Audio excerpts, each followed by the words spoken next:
بسم اللہ الرحمن الرحیم۔ ڈسکور اوریجنل کے معزز ناظرین، السلام علیکم۔ اب کس نمبر 683 ملاحظہ فرمائیں۔ میں نے سر کھجا کر کہا، رابعہ، خدا نے تمہیں عقل بھی دی ہے صورت کے ساتھ، جو ایک تحیر العقول واقعہ ہے۔ تحیر العقول واقعہ تو یہ بھی ہے کہ خدا نے رابعہ کے مقدر میں تجھے لکھ دیا، حالانکہ دنیا میں میرے جیسے مردانہ وجاہت، عقل و دانش کے پیکر موجود تھے۔ منظر نے دانت نکال کر کہا۔ میں نے کہا، غالباً وہ پشاور میں تھے، وہاں سے نوشیرہ تک 1 گھنٹے کا راستہ ہے۔ کسی اوٹ پٹانگ جگہ پر ہوتے تو صبح صبح اخبار کہاں ملتا؟ سوال یہ ہے کہ پشاور وہ لینے کیا گئے تھے؟ میرا خیال ہے وہ علاقہ غیر کی جانب فرار ہو رہے تھے، فرمودہ اقبال پر عمل کرنے کے لیے کہ تو شاہین ہے، بسیرا ہے پہاڑوں کی چٹانوں پر تیرا۔ منظر بولا۔ رابعہ نے کہا، کیا یہ طے ہے کہ وہ محسن اور گل تھے؟ میں نے رابعہ کی طرف دیکھا۔ آہستہ آہستہ میری خوشی جاگ کی طرح بیٹھنے لگی۔ 1 منٹ میں تم نے 2 عقل مندی کی باتیں کر دی، یہ غالباً عالمی ریکارڈ ہوگا۔ میرا یہ نام تو بہت سے لوگ جانتے ہیں، کوئی بھی استعمال کر سکتا ہے۔ سب دوستوں سے مل جانے کی خوشی کی جگہ مایوسی نے لے لی۔ یقین کے ساتھ کچھ نہیں کہا جا سکتا تھا۔ غالب اور نازوں کو لے جانے والے محسن اور گل بھی ہو سکتے تھے، اور ہمارے پرانے دشمن بھی، جو حالات سے فائدہ اٹھانا اور ہماری کمزوری کو اپنی شاہ زوری بنانا جانتے تھے۔ منظر نے کہا، یار، ایسے رونی شکل بنانے سے کیا بگڑے کام بن جائیں گے؟ چلو اٹھو، اپنا نیا آشیانہ دکھاؤں تمہیں۔ میں آگے چلتا ہوں، تم میری گاڑی میں پیچھے آؤ۔ رابعہ نے کہا، ابھی تو کاجل سو رہی ہے، اسے جگا لوں؟ وہ اس نئی مہمان کو میں بالکل بھول گیا تھا، اس سے میرا تعارف بھی کرا دو اتنی دیر میں۔ جتنی دیر میں رابعہ اور کاجل نے تیاری کی، میں نے منظر کو کاجل کے بارے میں تھوڑا بہت بتا دیا، سوائے اس کے کہ سابق سب انسپیکٹر پولیس سید اکرام شیخ نے ہمارے آنے سے پہلی محبت کا چالان کاٹ کے کاجل کو حاضر کر لیا ہے۔ وہ ہر بات تفصیل سے سننا چاہتا تھا، مگر اس کے لیے لمبی فرصت درکار تھی اور ذہنی طور پر میں پرسکون نہیں تھا۔ کبھی مجھے خیال آتا تھا کہ میں دلاور کو فون کروں اور اس سے پوچھوں کہ کیا گل اور محسن کو اس نے زبردستی مہمان بنایا ہے، لیکن وہ تحریر مجھے روک لیتی تھی۔ اگر وہ محسن سے زبردستی کچھ لکھواتا تو محسن کی تحریر چگلی کھاتی، وہ اپنے دستخط یوں بدل دیتا کہ ہمیں شک ہو جائے۔ تاہم یہ بھی حقیقت تھی کہ ان سے کچھ دیر پہلے ہی حاجی عبداللہ کراچی پہنچا تھا، اور یہ ابھی تک کوئی نہیں جانتا تھا کہ اس کا کھٹمنڈو نظر آنا محض ایک اتفاق تھا یا ایک سازش کا انکشاف۔ کاروبار کے سلسلے میں وہ کہیں بھی جا سکتا تھا، اور یہ بھی ہو سکتا تھا کہ اس نے سائے کی طرح ہمارا پیچھا کیا ہو مگر ہمیں علم نہ ہوا ہو۔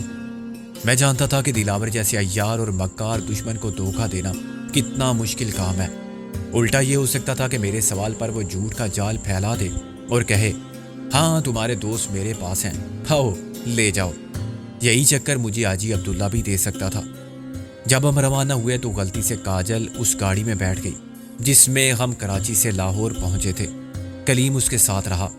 بعد میں اس کی ڈرائیونگ منظر نے سنبھال لی تو میرے ساتھ رابعہ رہ گئی۔ صدر سے دھرم پورے تک ہم آگے پیچھے چلتے گئے۔ منظر کی گاڑی شاید 50 گز آگے تھی اور میری نظر میں تھی۔ ریلوے کراسنگ سے اس کی گاڑی گزری تو اچانک پھاٹک بند ہو گیا۔ رات کا وقت تھا، یا منظر نے کاجل سے باتیں شروع کر دی تھی کہ اسے پیچھے دیکھنے کا خیال نہیں آیا، اور وہ اس یقین کے ساتھ چلتا گیا کہ ہم پیچھے آ رہے ہوں گے۔ جب ریلوے پھاٹک پھر کھلا تو ہم وہاں دونوں طرف جمع ہو جانے والی ٹریفک کے ریلے میں آگے بڑھے۔ مجھے منظر نے بعد میں بتایا کہ کچھ دور جا کے وہ لوٹا تو پھاٹک بند ملا، اور جب ٹریفک ایک ساتھ رواں ہوئی تو ہیڈ لائٹس کی چکا چوند میں وہ ہمیں نہ دیکھ سکا تھا اور ہم اسے نہ دیکھ پائے تھے۔ نتیجہ یہ کہ وہ صدر کی طرف نکل گیا اور ہم گڑی شاہو پہنچے تھے۔ یہ منظر کہاں نکل گیا؟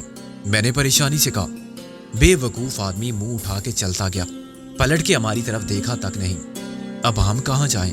رابعہ بولی، سالے کو تھوڑا سا پریشان ہونے دو، اس کا نیا فون نمبر تو ہے نا ہمارے پاس، تھوڑی دیر بعد گھر سے بلا لیں گے، میں نے کہا، اور گاڑی کو بائیں جانب موڑ دیا۔ چلو ٹھیک ہے، مگر یہ تم کدھر چل پڑے؟ رابعہ بولی، تمہارے گھر چلتے ہیں، ذرا تمہاری بہن سے تو مل لیں، دیکھیں کون چندے آفتاب ہے کون چندے مہتاب۔ غالباً خود رابعہ کے دل میں بھی یہ خواہش موجود تھی، وہ اپنے پرانے گھر پر غاصبانہ قبضہ کرنے والوں کو دیکھنا چاہتی تھی، آخر وہ کون ہے اور زمین کی اصل مالک کو روبرو پا کے ان کا رد عمل کیا ہوتا ہے۔ ہمارے پاس منظر کی گاڑی تھی اور چاندنی بیگم یا غلام محمد عرف گولا ٹینڈو والا پہلوان میں سے کوئی بھی ہمیں نہیں پہچانتا تھا۔ میں نے گاڑی کو باہر روک لیا۔ ابھی اس کو اپنا نام مت بتانا، میں اور تم مسٹر اور مسز منظر ہیں۔ تم بتاؤ گے کہ تم عبدالودود منظر ایڈوکیٹ ہو، اور کیا کہو گے کیوں ملنے آئے ہو؟ رابعہ بولی۔ بس تماشا دیکھو، میں نے کہا، اور کال بیل پر انگلی رکھ دی۔ ایک چوکیدار ٹائپ شخص نے چھوٹا گیٹ کھول کے جھانکا اور کار کو دیکھ کر مؤدب ہو گیا۔ میرا نام سن کر وہ اندر گیا اور تھوڑی دیر میں لوٹ آیا۔ اس کے پیچھے چلتے ہوئے ہم ایک شاہانہ قسم کے ڈرائنگ روم میں پہنچے تو مجھے رابعہ کا پرانا گھر یاد آیا۔ اس نے ایک قصر عالی شان کی پر نخوت فضا میں اپنائیت کی وہ خوشبو دم توڑ چکی تھی جو اس پرانے گھر کے در و دیوار سے نکل کے خوش آمدید کہتی تھی۔ وہ زمین اس محل کے بوجھ تلے اس طرح کرا رہی تھی جیسے کسی طاقت کے نشے میں بدمست وڈیرے کے ہاتھوں بے آبرو ہو جانے والی غریب مزارے کی لڑکی۔ صرف میں اس کی خاموش کرا کو سن سکتا تھا یا رابعہ اس کے مجبور آنسو دیکھ سکتی تھی۔ وہ ظلم کے خلاف انصاف مانگتی تھی۔ رابعہ افسردہ تھی۔ اس جگہ یادوں کے مدفون خزانے تھے جن سے اچانک اس کا جذباتی ناطہ ٹوٹ گیا تھا اور وہ اپنی زندگی کے ادھورے پن کا شکار ہو گئی تھی۔ میں نے غور سے آرائش کے اسباب کو دیکھا۔ ان سے دولت مندی کا غرور اور اپنی قوت خرید کا مظاہرہ کرنے والا ذوق جمال سے یکسر عاری تھا۔ آرائش کا حسن دنیا بھر کی قیمتی چیزوں کو ایک حال میں ڈھیر کر دینے سے نہیں پیدا ہوتا، اور ایسا عام طور پر وہی کرتے ہیں جن کے پاس دولت اچانک آ جاتی ہے مگر اس کو خرچ کرنے کا سلیقہ نہیں آتا۔ میں حیران ہو رہا تھا کہ آخر کس بل بوتے پر کسی نے پرانی زمین پر اس حد تک قبضہ کیا، ایسی عالی شان عمارت کھڑی کی۔ اس نے کیسے فرض کر لیا کہ اس کا قبضہ برقرار رہے گا اور قانون کی طاقت کو اس کی زبردستی شکست دے سکے گی؟ مال و اسباب تو خیر ہٹایا جا سکتا ہے مگر تعمیر پر اس نے جتنی دولت لٹا دی اس کا ضیاع تو ہوا۔ شاید کسی نے اسے دھوکہ دیا اور اس زمین کو اپنا بتا کے جال سازی سے بیچ دیا۔ حرام کی دولت کمانے والے احمق بہرحال نہیں ہوتے، وہ عام لوگوں کے مقابلے میں زیادہ ہی ہوشیار اور ذہین ہوتے ہیں۔ وہ اپنی دولت کو بھی چھپا کے رکھتے ہیں اور قانون کو دھوکہ دیتے ہیں، قانون کو چیلنج نہیں کرتے۔ یہاں تو یہ محل سرے عام قانون کا منہ چڑھا رہا تھا کہ کس میں ہمت ہے جو میرے وجود کو غلط ثابت کر سکے۔ رابعہ نے گھڑی دیکھ کر کہا، کیا صاحب خانہ تشریف نہیں رکھتے؟ 10 منٹ تو ہو گئے۔ ہم صاحب خانہ کی اجازت کے بغیر اندر قدم رنجا نہیں فرما سکتے تھے۔ میں نے کہا، پھر ہمیں انتظار کیوں کرایا جا رہا ہے؟ یہ بھی بڑے مگر کم ظرف لوگوں کی ایک ادائے خود فریبی ہے۔ وہ یوں بھاگے چلے نہیں آتے جیسے بالکل فارغ بیٹھے تھے، وہ تو ایک شان فرعون کے ساتھ تشریف لاتے ہیں تو یہ ظاہر کرتے ہیں کہ بے حد مصروف تھے۔ ممکن ہے کوئی چھپ کے دیکھ رہا ہو اندر بلانے کے بعد۔ میں نے نفی میں ساری لایا، مگر تمہاری بات سے مجھے خیال آتا ہے کہ کہیں یہ استقبال ایک جال تو نہیں ہے جو ہمیں گرفتار کر کے پولیس کے حوالے کرنے کے لیے بچھایا گیا ہو۔ رابعہ نے گھبرا کر کہا، تو پھر بیٹھے کیوں ہو؟ نکل چلو۔ میں نے کہا، تم نے نہیں سنا؟ آنا اپنی مرضی سے ہوتا ہے اور جانا دوسرے کی مرضی سے۔ اب پنگا لے لیا ہے تو لے لیا، منظر کو پریشان کرنے کے لیے خود کو مصیبت میں ڈال دیا۔ جواب نہیں اس عقل مندی کا۔ اچانک پردہ ہلا اور ایک شخص اندر آیا۔ میں نے کسی تعارف کے بغیر اسے پہچان لیا۔ وہ اب پہلوان نہیں تھا مگر گولا ٹینڈو والا ضرور تھا۔ اس کا سر چمک رہا تھا اور اس کے کلین شیو چہرے کے مقابلے میں کچھ چھوٹا تھا۔ سر بڑا سردار کا، یہ تو میں نے سنا تھا اور اکثر دیکھا تھا کہ چھوٹے سر والے عقل و ذہانت میں کم تر تھے۔ غلام محمد کا جسم تھل تھل کرتے گوشت کا بے ہنگم ڈھیر تھا۔ پہلوان اکھاڑا چھوڑ دے مگر خوراک پرانی رکھے تو اس کا حشر ایسا ہی ہوتا ہے۔ غلام محمد کے پیچھے رابعہ کی منہ بولی بہن چاندنی بیگم آئی۔ وہ بلا شبہ اپنے اسم کے مطابق تھی۔ اس کے آتے ہی گھر یا چراغوں میں روشنی نہ رہی۔ وہ حسن و نفاست اور نزاکت کا اتنا دل فریب امتزاج تھی کہ اسے ہیرا منڈی کی کرائیت انگیز فضا سے منسوب کرنا غلط لگتا تھا۔ ایسے ڈیل ڈول کے ساتھ گولا ٹینڈو والا نے جب حلق سے آواز نکالی تو ایسی ہی تھی جیسے توپ کے دہانے سے گولی نکلے۔ اس نے انتہائی موسیقی خیز باریک آواز میں کہا، السلام علیکم، میں غلام محمد ہوں، اس گھر کا مالک۔ وہ ناک میں بھی بولتا تھا چنانچہ پورے جملے میں نون غنہ غالب رہتا تھا۔ یہ غالباً چاندنی بیگم ہے۔ میں نے اسے ہاتھ ملا کر کہا۔ غلام محمد کے چہرے پر سایہ سا آ کے گزر گیا۔ جی آپ جانتے ہیں؟ میں نے کہا ہاں، دیکھا تو یقیناً ہے کسی محفل میں۔ عام آدمی کے لیے محفل بے ضرر سا لفظ ہے جس کا مطلب پارٹی کے سوا کچھ نہیں ہوتا، مگر ایک طوائف کے لیے یہ لفظ محفل رقص کا حوالہ بن جاتا ہے۔ اب یہ میری بیوی ہیں۔ غلام محمد نے درستی سے کہا۔ عام کون؟ چودھری صاحب نیم بھیجا ہوگا۔ اسے یقیناً غلط فہمی ہوئی تھی، مگر میں نے بڑی مشکل سے اپنی حیرت کے اظہار پر قابو پایا۔ جی اور کون بھیج سکتا ہے؟ چودھری دلاور نے تو کہاں تھا؟ وہ مجھے گھورتے ہوئے بولا۔ اگر عام پنکیلے آنتے تو اچھا تھا۔ چودھری سے اس کی مراد چودھری دلاور ہوگی۔ یہ میرے خواب و خیال میں بھی نہ تھا۔ پہلی بار تو میں نے اپنے رد عمل کو چھپا لیا، مگر دلاور کے نام پر میں تقریباً اچھل پڑا۔ تاہم مجھے فوراً ہی اپنی غلطی کا احساس ہو گیا اور میں نے حیرت کے جذبات کو ناپسندیدگی اور غصے میں بدل دیا۔ یہ میری بیوی بھی ہے اور سیکریٹری بھی، اس کے بغیر میں کہیں نہیں جاتا غلام محمد صاحب۔ میں نے کہا اچھا خفا ہونے کی کیا بات ہے جی؟ آپ کو چودھری صاحب نے بتا ہی دیا ہوگا کہ معاملہ کیا ہے۔ زیادہ تفصیل سے نہیں، میں نے کہا۔ کچھ اس زمین پر قبضے کی بات تھی۔ کیا؟ وہ حیران ہو کر بولا۔ زمین پر قبضہ؟ میں نے ہتھیلے میں تیر چلایا اور وہ خطا ہو گیا۔ آپ مالک ہیں نا اس محل کے، مگر یہ زمین کو کیا ہوا ہے جی؟ چاندنی نے لب کھولے۔ کچھ نہیں، زمین آپ کی ہے۔ آپ بہن ہے نا رابعہ قاری کی۔ میں نے بات نبھانے کی جد و جہد جاری رکھی۔ وہ وکیل تھی، اس کی واحد وارث آپ تھی۔ غلام محمد صاحب نے اس پر یہ مکان بنا دیا آپ کو۔ اس میں اچانک شک کی بات کیسے پیدا ہو گئی جی؟ چاندنی نے بڑی ادا سے بالوں کو پیچھے جھٹکا جو پھسل کر چہرے پر آنے کے لیے بنائے گئے تھے۔ ہاں، یہ کیا باتاں شروع کر دیں آپ نے؟ مسئلہ تو کچھ اور تھا، غلام محمد نے بدتمیزی سے کہا۔ اور یہ مکان ہے کہ کوئی؟ غلام محمد صاحب، یہ نیا مسئلہ اٹھ کھڑا ہوا ہے، میں نے کہا۔ اور چودھری صاحب نے کہا تھا کہ اس پر پہلے بات کر لینا۔ اب یہ مکان ہے کہ کوٹھی یا محل؟ قانون کے مطابق اس کی تعمیر غلط ہوئی۔ تعمیر تو نقشے کے مطابق ہوئی تھی سرکار، اور نقشہ قانون کے مطابق پاس ہوا تھا، چاندنی نے مسکرا کر کہا۔ رابعہ کی موت کے بعد؟ میں نے کہا بالکل ٹھیک۔ کیا قانون نے آپ کو وارث تسلیم کر لیا تھا؟ وراثت کا سرٹیفکیٹ ہے آپ کے پاس؟ اور ڈیتھ سرٹیفکیٹ؟ بالکل ہے۔ لیکن آپ یہ کیوں پوچھ رہے ہیں ہم سے؟ چاندنی پریشان نظر آنے لگی۔ میں نے کہا بات ہی پریشانی کی ہے۔ چودھری صاحب کو میں نے بتایا کہ رابعہ زندہ ہے تو وہ مانتے نہیں تھے۔ میں نے بھی اس اطلاع کو غلط سمجھا تھا، مگر کیا؟ غلام محمد کا منہ کھل گیا۔ رابعہ زندہ ہے؟ کون سالہ بولتا ہے ایسا؟ دانت توڑ دوں گا میں اس کے۔ میں نے کہا غلام محمد صاحب، غصے ہونے سے کام نہیں چلے گا۔ آپ ذرا مجھے کاغذات دکھائیے۔ میری اطلاعات غلط بھی ہو سکتی ہیں، مگر کل کو خدا نخواستہ رابعہ نمودار ہو جائے تو ہمارے پاس اپنے دفاع کا بندوبست پکا ہونا چاہیے۔ غلام محمد کی محدود عقل جواب دے چکی تھی، اور وہ احمقوں کی طرح مجھے گھور رہا تھا یا چاندنی کی طرف ایسے دیکھ رہا تھا جیسے چوری کا مال بیچنے کی کوشش میں پکڑا جانے والا خریدار کو دیکھتا ہے۔ قسم خدا کی یہ غلط ہوگا چاندنی، تم کہاں کاغذات لے آؤں؟ چاندنی نے شاخ گل کی طرح لچک کے اٹھنے کی کوشش کی اور پھر ارادہ چھوڑ دیا۔ اف، ہمارا تو سر چکرانے لگا ہے یہ سن کے۔ ذرا تم ہی وہ فائل اٹھا لاؤ ڈارلنگ، ہماری خاطر۔ گولا ٹنڈو والا واقعی احمق تھا۔ صاف نظر آتا تھا کہ چاندنی اپنے حسن و شباب کی جادوگری سے اس کی آواز پر قابض ہے اور اس سے اپنی بہت زیادہ قیمت وصول کر رہی ہے۔ گولا جلدی سے اٹھا اور اندر غائب ہو گیا۔ وکیل صاحب، اگر یہ سچ ہوا تو؟ چاندنی نے غلام محمد کے جاتے ہی کہا۔ ہمارا کیا بنے گا؟ میں نے کہا دیکھیے چاندنی بیگم، آپ کو فکر مند ہونے کی بلا کیا ضرورت ہے؟ آپ برا وقت آنے سے پہلے جتنا سمیٹ لیں اچھا ہے، اور پھر اپنی دنیا میں لوٹ جائیں۔ ایک دن کرنا تو یہی تھا آپ کو، سمجھ لیں وہ دن آ گیا۔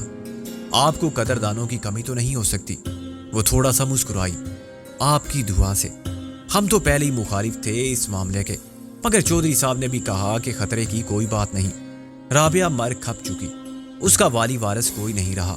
میں نے کہا آپ ابھی سے پریشان نہ ہوں، آخر ہم کس مرض کی دوا ہیں؟ رابعہ سچ مچ زندہ ہو کے سامنے آ جائے تب بھی ہم اسے جھوٹا، جال ساز اور پاگل تک قرار دے سکتے ہیں۔ یہ کہہ سکتے ہیں کہ دشمنوں نے شوشہ چھوڑا ہے۔ آپ کے محل پر اصل رابعہ بھی آسانی سے قبضہ نہیں کر سکتی۔ سالوں لگتے ہیں دیوانی مقدمات میں، اپیلوں میں، عمر گزر جاتی ہے۔ گولا ٹنڈو والا فائل بغل میں دبائے کسی چپراسی کی طرح لگ رہا تھا۔ اس نے فائل میرے سامنے پھینک دی۔ لو، دیکھ لو اچھی طرح۔ میں نے فائل کھولتے ہوئے کہا, چودھری صاحب ایک کپ چائے ملے گی؟ میرے سر میں درد ہو رہا ہے نہ جانے کیوں. اس نے برا سا منہ بنایا مگر میں نے چاندنی کو واضح اشارہ کر دیا تھا اور وہ ذہین عورت تھی. اس نے سمجھ لیا تھا کہ میں اس سے اکیلے میں بات کرنا چاہتا ہوں. ہائے جان, ہم تو اٹھ بھی نہیں سکتے, چکر سے آ رہے ہیں, تم بھی ذرا تکلیف کرو ہمارے لیے, چاندنی نے بڑے پیار سے کہا. گولا پھر زر خرید غلام کی طرح اندر دوڑ گیا. میں نے کہا, چاندنی بیگم کیا کل آپ اکیلی میرے پاس آفس میں آ سکتی ہیں؟ کیوں نہیں, آفس کہاں ہے آپ کا؟ ہم آ جائیں گے, بیڈن روڈ پر, امرت سری الوائی کے سامنے اوپر. میں نے کہا, شام کو آ جائیے. شام کو کس وقت؟ اس نے اندر دیکھتے ہوئے کہا, 6 بجے کے بعد, رات کے 9 بجے تک. میں نے کہا, نیچے میرے نام کا بورڈ آپ کو نظر آ جائے گا, عبد الودود منظر. جی عبدل کیا خیر, ہم تو منظر کہیں گے جی. وہ اٹھلا کے بولی, اتنا مشکل نام کیوں رکھ لیا آخر آپ نے؟ بس مشکل پسندی مزاج میں شامل ہے. یہ فائل میں لے آؤں گا اگر آپ اجازت دیں. ہم اجازت دیں؟ جی وکیل صاحب. اس نے ایسے سریلے اور شیریں لہجے میں کہا کہ رابعہ نے خاصا برا مانا. اس کے انداز بالکل وہی تھے جو کسی بازاری عورت کے ہو سکتے ہیں, مگر اس کے اعتبار میں ایک لطافت نفاست آ گئی تھی جس سے وہ نچلے درجے کی طوائف نہیں رہی تھی اور اشراف و امراء کے طبقے میں اپنے قدم جما چکی تھی. گولا ٹنڈو والا سے پہلے بھی اس کے پرستار اور اس کے حسن و شباب کے خریدار ایسے ہی لوگ رہے ہوں گے جو خاندانی حسب و نسب چاہے نہ رکھتے ہوں, مال و زر سے شرافت اور عزت کی سند حاصل کر کے معاشرے میں معزز و معتبر ہو گئے تھے. اس کی نظر میں ہر وقت ایسے حسن پرست اور عوض کے شکاری رہتے ہوں گے جن کو ضرورت پڑنے پر اپنے حقوق ملکیت منتقل کیے جا سکتے ہوں. غالباً اس فہرست کے آخر میں اس نے میرا نام لکھ لیا تھا. گولا ٹنڈو والا پھر اندر آ کے بیٹھ گیا. وہ کچھ مضطرب اور بے چین نظر آتا تھا. میں نے چائے کے لیے کہہ دیا ہیں, وہ گنگنایا. میں اٹھ کھڑا ہوا, لیکن اب میرے سر کا درد ٹھیک ہو گیا ہے اور میرا موڈ چائے پینے کا نہیں رہا. چاندنی ہنسی, تو کچھ اور پی لیں. میں نے مسکرا کر کہا, درد دل کی دوا ہوگی. وہ کھلکھلا کر ہنس پڑی. وکیلوں کے پاس بھی دل ہوتا ہے, ہم نے تو آج ہی جانا, کبھی دوا بھی کر دیں گے. اس نے اٹھ کے ہاتھ بڑھایا. گولا ٹنڈو والا برداشت نہ کر سکا. چاندنی اب چکر نہیں آ رہے تمہیں؟ میں نے چاندنی کے ہاتھ کو نزاکت سے تھام لیا. ہم بھی دیکھیں گے آپ کا اعجاز مسیحائی جب دل دکھائیں گے. رابعہ نے مجھے زہر بری نظروں سے گھورا. ہارٹ اسپیشلسٹ خود عشق کے روگ کا ECG سے اندازہ کر لیتے ہیں. گولا ٹنڈو والا کچھ نہیں سمجھا تھا مگر چاندنی کی اور میری نظروں کو پہچان گیا تھا. چنانچہ وہ بہت پریشان تھا. یہ فائل کہاں لے جا رہے ہوں؟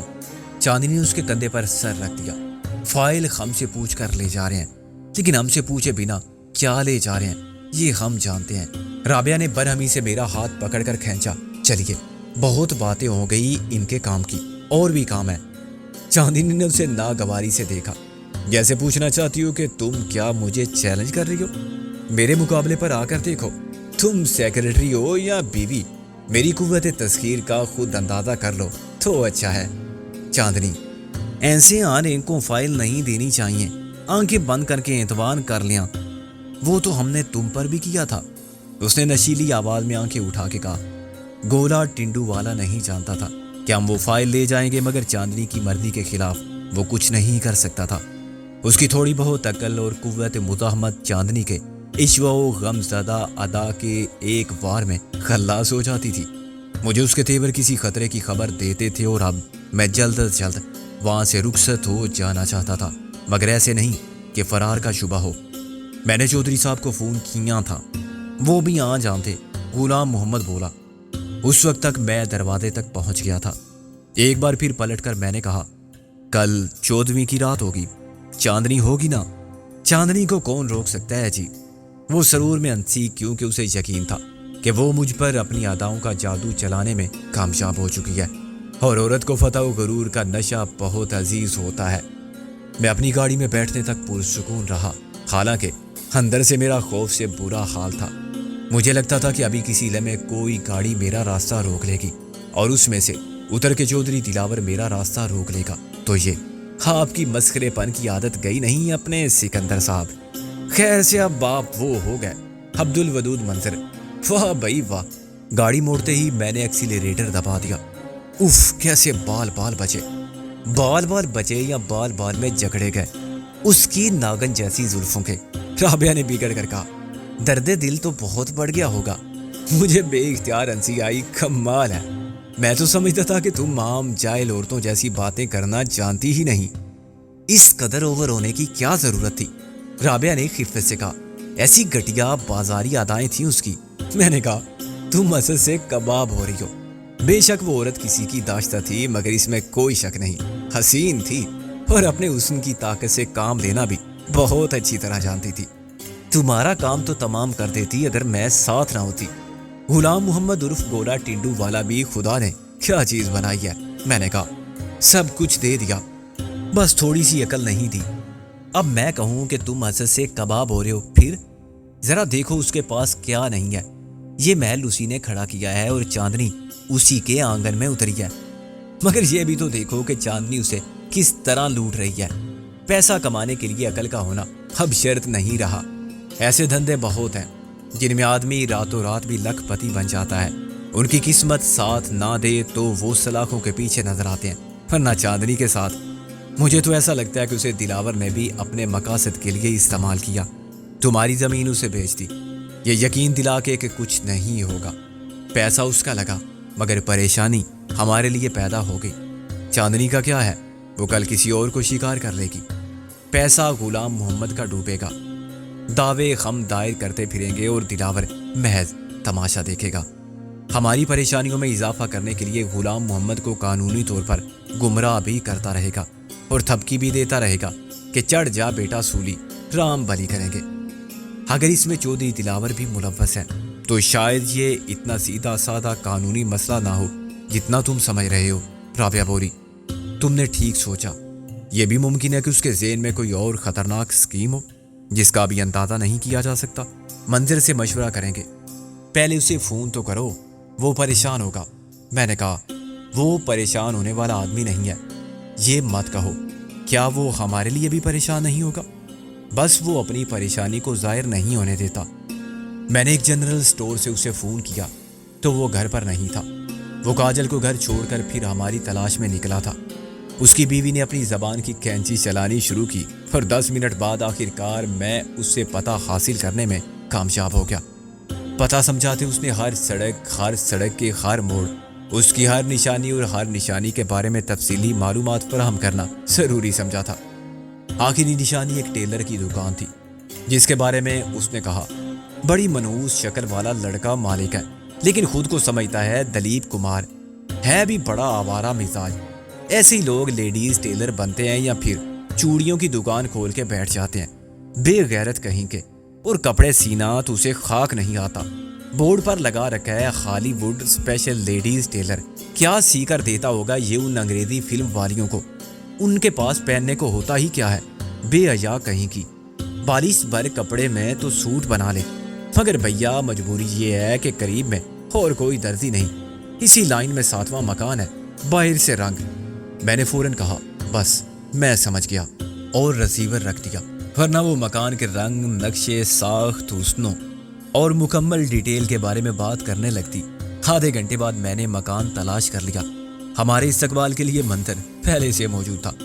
آگے لیلا مجنون دشت نوردی کر کے اس نے شور مچانا شروع کیا۔